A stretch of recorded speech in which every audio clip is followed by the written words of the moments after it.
One of the most important actions that you need to do is to teach it. To teach it, right?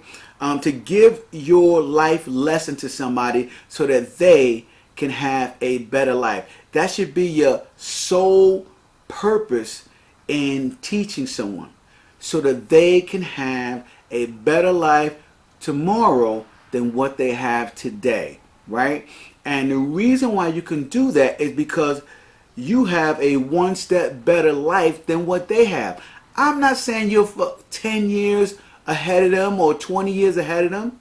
You know, you may only be 1 month ahead of them, right?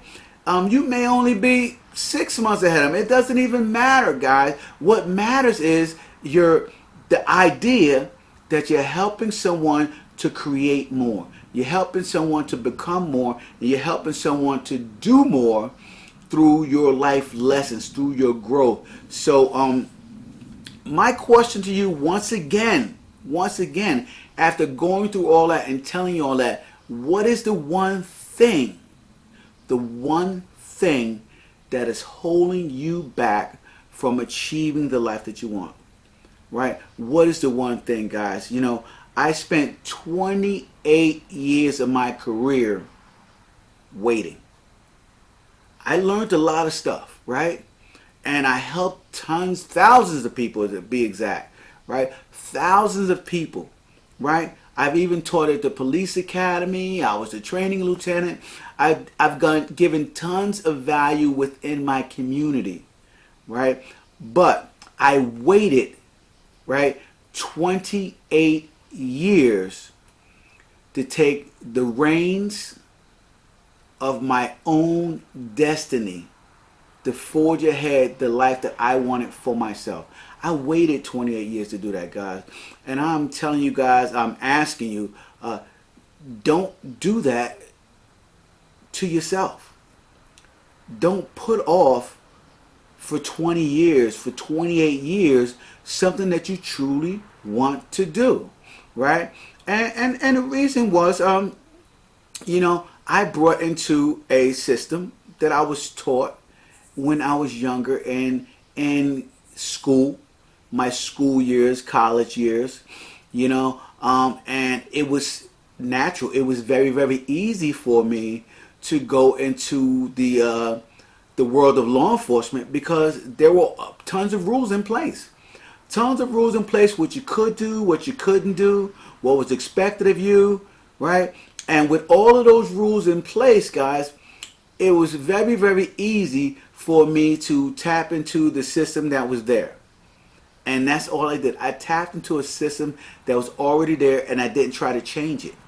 And because I didn't try to change that system, I became really, really good at what I was put here to do. So I thought, right? I thought that I was put here to protect and serve, and to give in the capacity of a law enforcement officer. That's it. That's what I thought the full potential of my life was. And so I had a very, very limited vision of who I could reach, who I could touch, and who I could help. My vision was limited because, you know, I programmed myself to be good at a system. But here's the deal, guys. It was somebody else's system. It was somebody else's system. And why did I venture out on my own? It was because of my internal beliefs. What I believed I could achieve, guys. And I know that you guys hear this over and over again, you know, that you can achieve whatever you believe. But the fact of the matter is, it is true. I am trying to give you actionable, steps to take in order to increase your internal belief system, guys. Your internal belief system is all about you, trying to achieve more than what you currently believe that you can achieve, right? Here's the deal. If you have a thought in your mind of something you want to do, a person you want to become, a person you want to help, right? If you have that idea in your mind, I promise you guys, I promise you, God has put that idea in your brain so that you can challenge yourself to believe that you can achieve it and then go out there and do it. Go out there and do it, right? But the world does not come to thinkers. It comes to action takers, to doers, the people out there doing it. And here's the deal. They can do it wrong 1,000 times, right? And get it right once. It is still far better than someone who never tries, constantly thinks about what they need to do and thinks and overthinks it and never takes the step to create the life that they want. And this is hard, guys. This is a hard thing to do, that internal belief system, because for me, it was 50 years of programming.